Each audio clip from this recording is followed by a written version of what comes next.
How you can control your emotion. Have you ever been in a situation where your heart races, your palms feel sweaty, and your mind feels foggy? A moment when logic seems to fade, replaced by a strong wave of emotions. If so, you've experienced what we call emotional triggers. These triggers are powerful forces inside us that can shape our choices, actions, and even how we see the world, often without us realizing it. They're like invisible strings, guiding us in directions we might not choose consciously. What if we could see these strings?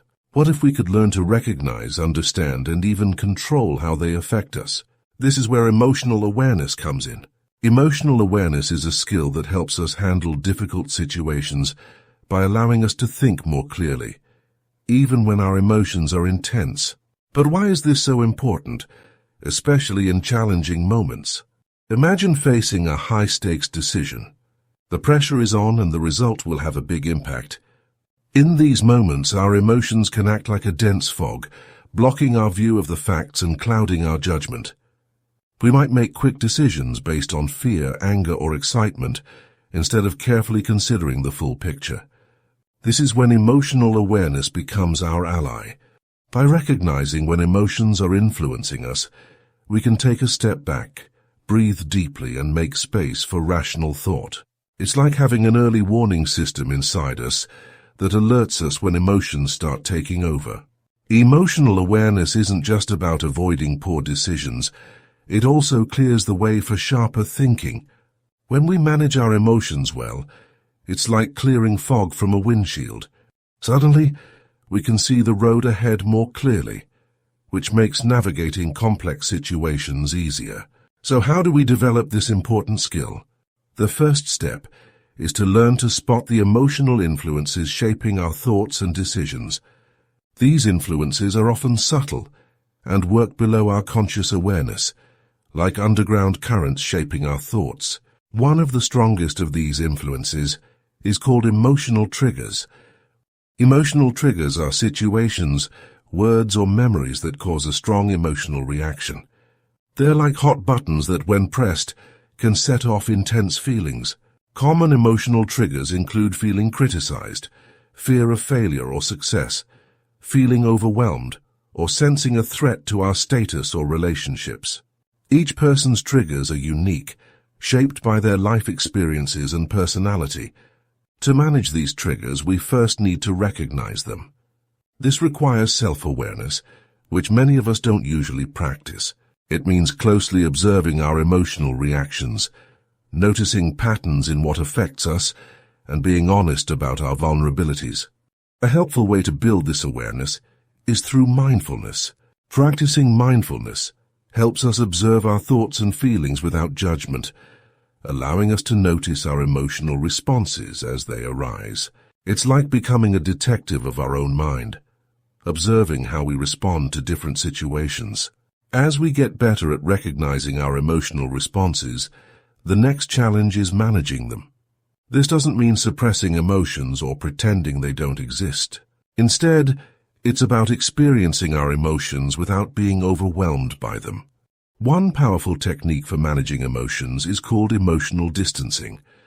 This means putting some mental space between ourselves and our emotions. Instead of saying, "I am angry," we might say, "I notice that I'm feeling anger." This small change in words helps us see our emotions as temporary experiences, not defining traits. Another helpful method is reframing, seeing a situation from different angles to change its emotional impact. For instance, if you feel nervous about a challenge, you might reframe it as a chance to grow instead of a threat. These techniques help us separate our emotions from logical thinking, so we can make decisions with more clarity. It's like stepping back and viewing the situation from a higher perspective, seeing the whole picture rather than being caught in one part.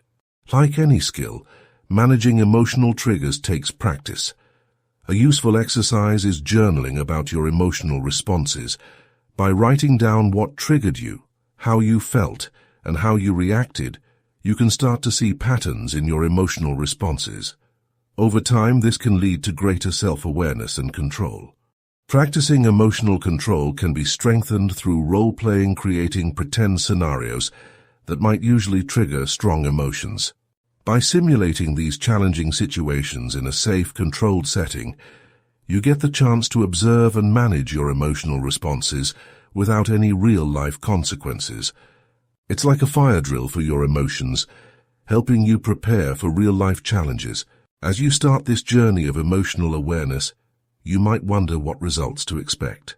At first, you'll likely experience greater emotional awareness, becoming more tuned into your feelings and recognizing when emotions influence you. With continued practice, you may improve your ability to stay calm and clear-headed, even in tough situations. For those dedicated to this practice, the ultimate goal is mastering emotional detachment in decision-making. Here, emotional detachment doesn't mean being unfeeling or distant. Rather, it's about being able to fully feel emotions without letting them control your decisions. In this balanced state, you can experience emotions deeply while still thinking clearly and logically. Of course, developing emotional awareness and control can be difficult. One common difficulty is identifying emotional triggers, as our emotional responses can be so quick that we might not even realize we've been triggered. If this happens, try keeping a detailed emotional log, recording not only what you feel but also the situation that led to it, any physical sensations, and your thoughts and actions afterward. Over time, this log can help you see patterns and recognize your triggers more easily. Another challenge is regulating emotions once triggered. Even when we recognize an emotional response, it can be tough to shift out of it. If this is a struggle, go back to basics, practice mindfulness, and use grounding techniques. Simple steps like deep breathing or focusing on physical sensations can help bring you back to balance. Remember, developing emotional awareness and management is a journey, not a destination. It's a skill you'll continue to refine throughout your life. Each time you recognize a trigger or pause to choose your response instead of reacting automatically, you strengthen these skills. As we conclude this look at emotional triggers, take a moment to appreciate the power of awareness. By learning to recognize and manage your emotional responses, you're gaining a tool that can benefit all areas of your life, from personal decisions to complex professional situations. Thanks for watching. If you enjoyed the video, don't forget to like and subscribe if you're new here. See you in another video.